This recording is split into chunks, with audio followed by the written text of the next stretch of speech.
Lorena. Lorena es abogada de SOS Racismo Cataluña, licenciada en Derecho y Criminología y doctora en Derecho, especializada en el análisis de la respuesta del sistema penal desde una perspectiva de género y extranjería. Y bueno, nos hablará más de una parte todavía más práctica del discurso de hoy. Bueno, no sé si se escucha bien, ¿sí? No sé si más práctica o vengo a plantear más bien dudas con los problemas que nos encontramos en SOS Racismo en el trabajo del día a día. Bueno, yo soy una de las abogadas de SOS Racismo Cataluña, del SAID, que es el Servicio de Atención y Denuncia, y lo que hacemos nosotros en el SAID es recibir a personas que han sufrido o que en algún contexto consideran que han sufrido o que han visto algún acto de racismo o xenofobia. Entonces, un poco para poneros en contexto de cómo trabajamos, nosotros recibimos a las personas que o bien han presenciado o bien han sufrido racismo o xenofobia, hacemos una primera entrevista y esa entrevista se traslada a una reunión semanalmente en la que diferentes activistas, entre ellos Carlos también y un equipo técnico del SAID, valoramos y decidimos si hay racismo o no hay racismo. Claro, en el caso de los discursos de odio, ¿Qué es eso del SAID? SAID es el Servicio de Atención y Denuncia, que yo a veces lo digo muy rápido, pero sí, lo decimos para abreviar. Es el Servicio de Atención y Denuncia de SOS Racismo. Entonces, cuando llegan con un tema o con un asunto de delito de odio, digo delito y no discurso porque después explicaré por qué, claro, nos encontramos con una problemática de valoración porque no hay unos elementos, como ya han venido diciendo Laia y Ana, no tenemos unos elementos o un estándar objetivo que nos sirva para discernir si hay discurso de odio o no hay discurso de odio.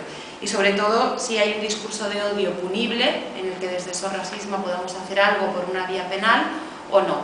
Entonces, normalmente partimos de una base, cuando analizamos un caso concreto, de una base de libertad de expresión, o lo intentamos, porque hay veces que los discursos son reprochables y entonces se generan ciertas dudas y ya enseguida consideramos que es un discurso de odio, pero intentamos partir de una base de libertad de expresión y cuando entendemos que a través de ese discurso se puede afectar de forma negativa a algún colectivo por razón de origen, color de piel, etcétera, en el caso de SOS Racismo,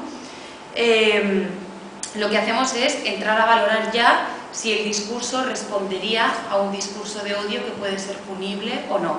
Y esto lo hacemos intentando responder a 7 preguntas, que algunas de ellas ya se han ido mencionando, ¿no? Lo primero que intentamos ver es quién realiza ese discurso y sobre quién se está realizando, para intentar ver si hay una diferencia clara en la posición de poder, etcétera, entre quien emite el discurso y el grupo o el colectivo del que está hablando, sobre todo cuando se trata de personas de una entidad pública, un discurso que viene de personas políticas, de algún cargo político, etcétera. Entonces, a partir de aquí intentamos ver el contenido del mensaje, es decir, si ese mensaje encajaría dentro de la libertad de expresión o si, teniendo en cuenta quién lo emite, de quién está hablando y lo que está diciendo, podría tener elementos que nos permitirían hablar de un discurso de incitación al odio, ¿no? Como decía antes Laia.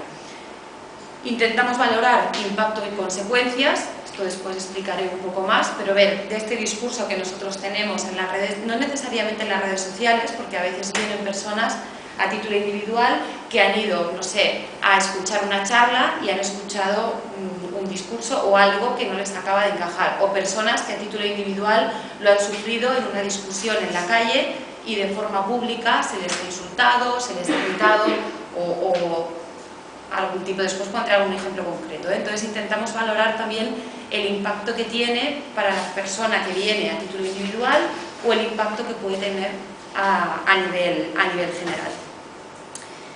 Enlazando también con quién emite el discurso, intentamos analizar el objetivo que tiene la persona que habla, es decir, qué pretende con este discurso que está haciendo. Si es una persona, nos ha pasado en algún caso que hemos llevado, como por ejemplo el caso de Albiol, si es un cargo político que tiene un discurso sobre limpiar Badalona, creo recordar, ¿no? O hablar de que los rumanos vienen a robar. Entonces intentamos analizar cuál es el objetivo. ¿Por qué? Porque a priori es un discurso de odio bajo nuestro punto de vista claro, pero tenemos que discernir también si es un discurso de odio punible que nosotros podamos llevar ante un juez o no. Es decir, si su objetivo, como nos pasó en el caso de Albiol, es hacer una campaña electoral, estaríamos ante un discurso amparado por la libertad de expresión, a pesar de que diga que va... Bueno, de hecho, perdimos el caso y está en Estrasburgo. Sí, sí.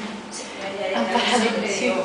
perdió el caso contradiciendo los criterios europeos. Sí, sí. Bueno, es que esto, por eso después el objetivo es un poco plantear qué nos encontramos en la práctica, porque después de hacer todo esto, analizar quién habla, hacia quién va, cuál es el contenido, cuál es el impacto, llegamos a una conclusión, que es que hay un discurso de odio punible, y entonces aquí viene una segunda parte en la que nosotros tenemos que decidir si actuamos por vía penal o no, y esto normalmente lo hacemos teniendo en cuenta tres consideraciones, ¿no?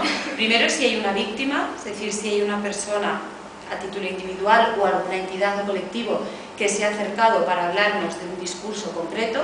En este caso había colectivos de gitanos rumanos, creo recordar, que también participaron en la denuncia. Hay veces que nos llega una denuncia simplemente para reportar un delito en las redes sociales, pero si no tenemos un colectivo concreto, Sorracismo puede actuar desde un punto de vista comunicativo, pero no desde un punto de vista penal. Entonces, primero si tenemos una víctima, o varias, o un colectivo. Después, si tenemos medios de prueba, porque muchas veces cuando está en redes sociales podemos conseguir a través de Legarante o alguna plataforma que certifique legalmente que ese contenido está ahí en un momento determinado, pero otras veces cuando ocurre en un contexto público, pero no necesariamente en redes sociales, nos encontramos con que no siempre tenemos elementos de prueba objetivos que podamos utilizar por vía penal. Y el tercer punto, que es el más complicado, es si conseguimos articular esta relación causa-efecto. Es decir, dentro del ámbito penal, nosotros nos encontramos con el famoso artículo 510, que tiene como dos vías de actuación, ¿no? Por un lado se podría condenar aquellos discursos que fomenten, inciten, por aquí lo tengo, que públicamente fomenten, promuevan o inciten al odio, a la hostilidad o a la violencia. Primer problema, porque entonces tú tienes que demostrar que este discurso que está emitiendo, imaginémonos un cargo político, es suficiente para promover o incitar al odio, en general, además, a la hostilidad o a la violencia contra un determinado grupo. Y la segunda parte, que es la que queremos potenciar, intentamos potenciar desde SOS, que también está dentro del delito de odio, y yo entiendo que encajaría, si queréis para el debate lo vemos, dentro de los discursos de odio, que es el 510.2, que es se condena o se castiga a aquellas personas que lesionen la dignidad de una persona, puede ser una persona determinada o un colectivo, y que lo hagan mediante acciones que entrañen humillación, menosprecio, descrédito, etc. Este artículo, yo no sé los que tenéis práctica en el ámbito jurídico, pero para nosotros es muy sencillo, porque tenemos una víctima concreta, se le ha lesionado su dignidad porque se están emitiendo juicios de valor referidos a su color de piel, su origen étnico, cualquier característica de las que están dentro de los delitos de odio. Llegamos al juzgado y la primera problemática que nos encontramos, o sea, a pesar de que antes decíais que el racismo y el antisemitismo son como los dos ejes de discriminación que históricamente han estado más regulados, pero es que a mí me sorprende muchísimo. O sea, yo cuando llego allí lo primero que me encuentro son, primero, personas que les cuesta poner la denuncia. Van a denunciar un delito de odio porque les insultan, porque les agreden, acompañando de insultos, etc. Y la policía considera que son injurias que no son punibles, por ejemplo. Aunque sea en el ámbito público, tengo muchos ejemplos para poner después, pero en cualquier contexto no recogen la denuncia, con lo cual tienen que ir a varias comisarías, no les recogen la denuncia, vienen a SOS, intentamos articular una denuncia, llegar a Fiscalía. Llegamos a Fiscalía,